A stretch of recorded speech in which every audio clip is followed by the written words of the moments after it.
낯선 곳에 가면 익숙하다고 믿어왔던 것들이 다르게 보이기 시작합니다. 1986년 봄 대학을 졸업한 저는 브라질로 유학을 떠났습니다. 약 36시간의 긴 여정 끝에 도착한 상파울루는 계절마저 우리와 반대인 가을이었고 말 그대로 낯선 세계였습니다. 그곳에서의 시간은 제게 많은 질문을 남겼고 동시에 몇 가지 중요한 깨달음을 안겨주었습니다. 오늘은 그 이야기들을 조용히 나누어 보려 합니다. 안녕하세요. 복수복수 채널의 박은복입니다. 브라질에 도착한 지 2달 남짓 지난 어느 날이었습니다. 시험이 얼마 남지 않아 공부할 곳을 찾다가 학교 도서관으로 향했습니다. 당시 저는 시내 중심가의 하숙집에서 생활하고 있었는데 하숙생만도 약 20명에 달해 조용히 공부할 환경이 아니었습니다. 그런데 예상과는 달리 도서관은 저녁 6시가 되자 문을 닫았습니다.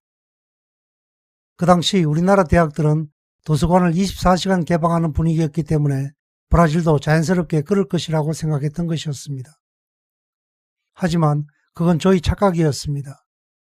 원하는 책도 더 이상 볼 수 없었고 공부할 공간마저 사라지자 저는 잠시 허탈한 기분이 들었습니다. 그로부터 얼마 지나지 않아 리우데자네이루 출신의 친구 한 명을 사귀게 되었습니다. 대화를 나누던 중 자연스럽게 도서관 이야기를 하게 되었습니다. 이상하게도 도서관 경험이 며칠 동안 머릿속에서 계속 떠나질 않았기 때문입니다. 결국 저는 짧은 포르투갈어 실력으로 나름의 생각을 쏟아내듯 이야기했습니다. 우리나라는 천연자원이 부족하기 때문에 대학들이 도서관을 24시간 개방하며 인적 자원을 키우는 데 집중하고 있다. 그에 비해 브라질은 천연자원이 풍부한데 그 자원을 효율적으로 활용할 인재를 키우는데 더 집중해야 하는 것 아니냐는 식의 이야기였습니다. 지금 생각하면 다소 단순한 비교였는지도 모르겠습니다. 그때 친구는 조용히 제 말을 듣고 있었습니다. 그리고 종이를 꺼내 이렇게 설명했습니다. 도서관을 뜻하는 비블리오 떼카는 비블리오와 떼카가 합쳐진 말이야. 비블리오는 책, 떼카는 저장소를 뜻하지. 그래서 도서관은 책을 모아두고 필요한 사람이 빌려 쓰는 공간이야. 모든 책을 개인이 살 수는 없으니까 학교가 분야별로 책을 갖춰두고 학생이나 교수가 필요할 때 빌려 공부하는 구조지. 브라질에서 도서관은 그 역할을 하는 곳이야. 그 설명을 듣는 순간 잠시 말문이 막혔습니다. 제가 브라질을 우리나라의 잣대로 판단하고 있었다는 생각이 들었습니다. 그곳에는 그것만의 시스템이 있었고 사람들은 그 안에서 자연스럽게 살아가고 있었습니다. 마치 머리를 한 대 얻어맞은 듯한 느낌이었습니다. 사실 우리나라 대학 도서관을 떠올려보면 밤늦게까지 취업 준비나 자격증, 각종 시험 공부를 하는 학생들로 가득 차 있는 경우가 많습니다. 개인의 삶보다는 집단과 경쟁이 강조되는 사회 분위기 속에서 많은 사람들이 도서관이나 카페 같은 장소에 모여 공부하는 모습이 자연스럽습니다. 물론 집에서 공부하는 사람들도 많지만 전반적인 경향을 놓고 보면 브라질과는 분명 차이가 있었습니다. 또 하나 인상 깊었던 것은 사람들의 생활 방식이었습니다. 브라질에 도착한 지 얼마 되지 않아 알게 된 사실인데 금요일이 되면 인구 1000만 명이 넘는 상파울루에서 도시 밖으로 빠져나가는 차량 행렬이 끝없이 이어졌습니다. 제가 브라질에 갔던 1986년 당시에만 해도 브라질에서는 이미 주 5일 근무가 일상화되어 있었습니다. 그래서 금요일 저녁부터 주말이 시작되는 분위기였습니다. 그 결과 금요일 저녁이 되면 약 1시간 30분 거리의 대서양 해변으로 향하는 차량들이 몰리는 바람에 고속도로가 큰 정체를 보였습니다. 게다가 어떤 사람들은 금요일 저녁에 출발해 해변에서 주말을 보내고 월요일 아침 일찍 상파울루로 돌아와 곧바로 출근하기도 했습니다. 그리고 그 행렬 속에는 부유한 사람들뿐만 아니라 평범한 서민들도 상당수 포함되어 있었습니다. 처음에는 이 모습이 쉽게 이해되지 않았습니다.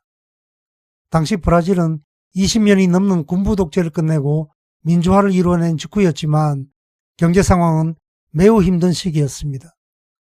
높은 인플레이션으로 인해 임금이 물가를 따라가지 못했고 파업이 일상처럼 벌어지던 때였습니다. 그런 상황에서도 수많은 사람들이 주말이면 해변으로 떠난다는 사실이 쉽게 이해되지 않았습니다. 한편 상파울루에 있던 우리나라 기업들은 밤늦게까지 일을 하는 경우가 많았습니다. 물론 본국과의 신차 때문이기도 했겠지만 당시에는 상사가 퇴근하지 않으면 부하 직원도 퇴근하기 어려운 문화가 일반적이었기 때문에 지구 반대편에 와서도 그런 모습이 이어지고 있다는 생각이 들었습니다. 이처럼 상반된 풍경을 보며 저는 자연스럽게 어떻게 사는 것이 더 나은 삶일까라는 질문을 스스로에게 던지게 되었습니다. 경제적으로 여유로운 삶이 반드시 좋은 삶일까? 혹은 삶을 즐기는 방식이 다른 것일까? 당시 일부 우리나라 사람들은 브라질 사람들을 두고 게으르다고 말하곤 했는데 과연 이러한 주말 풍경 때문에 그런 인식이 생긴 것인지, 아니면 정시에 퇴근하는 모습 때문이었는지, 또 아니면 흥청거리는 카니발의 이미지가 우리 뇌리에 각인되어 있기 때문인지 생각해 보게 되었습니다.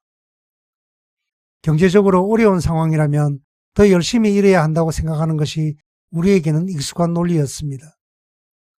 그런데도 그들은 일을 마치면 미련 없이 퇴근하고 주말이면 삶을 즐기기 위해 가족이나 친구들과 함께 길을 나섰습니다.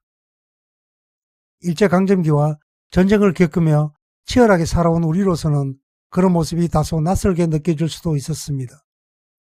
하지만 시간이 지나면서 저는 또 다른 사실을 알게 되었습니다. 많은 브라질 사람들은 정규 근무가 끝난 뒤에도 노점상을 하거나 다른 일을 하며 추가 수입을 얻기 위해 노력하고 있었습니다. 즉 결코 게으른 것이 아니라 각자의 방식으로 치열하게 살아가고 있었던 것입니다. 그럼에도 불구하고 그들은 주말이 되면 일을 잠시 내려놓고 가족이나 친구들과 함께 시간을 보내며 휴식을 즐겼습니다. 그 모습을 지켜보며 저는 많은 생각에 잠기게 되었습니다. 과연 어떤 삶이 더 나은 삶이라고 말할 수 있을까? 그런 삶을 바라보며 자녀들은 또 무엇을 배우게 될까? 그리고 문득 이런 생각이 들었습니다. 우리나라 사람들은 경제적으로는 더 풍요로워도 어쩌면 여유로움이 부족한 것이 아닐까? 반면 브라질 사람들은 비록 경제적으로는 어려울지라도 열심히 일하고 또 삶을 즐길 줄 아는 균형을 가지고 있구나. 어느 쪽이 더 낫다고 단정할 수는 없지만 분명 그들에게는 우리가 배울 점이 있다. 열심히 일해 자녀를 교육시키고 또 자신에게 쓸 돈을 아껴서 남은 재산을 자녀들에게 물려주는 것도 중요하지만 살아있는 동안 성실히 일하고 그 결실을 누리며 즐겁게 살아가는 모습을 보여주는 것 자체도 자녀에게는 소중한 유산이 될 수 있지 않을까. 결국 브라질 사람들이 그 모습을 보며 저는 생각하게 되었습니다. 어떤 삶이 더 낫다고 단정할 수는 없지만 적어도 그곳에는 우리가 놓치고 있는 어떤 여유와 방식이 있다는 것을요. 최소한 지금 우리나라에서 워라밸, 즉 일과 개인의 삶 사이의 균형이 화두가 되고 있지만 솔직히 경쟁이 심하고 사회적 스트레스가 강한 우리나라에서 그것이 언제 보편화될지 모르겠습니다. 헌데 지금 생각해보면 브라질은 이미 40여 년 전 거의 보편화되어 있었던 것 같습니다. 그것이 당시에는 우리에게 게으름으로 비추어진 것은 아닐까 한 번쯤 생각해 봤으면 합니다. 우리 각자는 저마다의 인생관을 가지고 살아갑니다. 20대 후반부터 약 6년 반 동안의 브라질 생활은 제 기존의 생각과 삶의 방식을 자연스럽게 바꾸어 놓았습니다. 무엇이 더 나은 삶인지 단정할 수는 없지만 분명한 것은 그곳에서 본 삶의 모습이 제게 다른 기준 하나를 남겼다는 점입니다. 그래서 지금도 저는 익숙한 환경을 벗어나 다른 세계를 경험해보는 일이 한 사람의 삶의 비전을 넓히는데 큰 의미가 있다고 생각합니다. 오늘 이야기는 여기서 마치겠습니다. 감사합니다.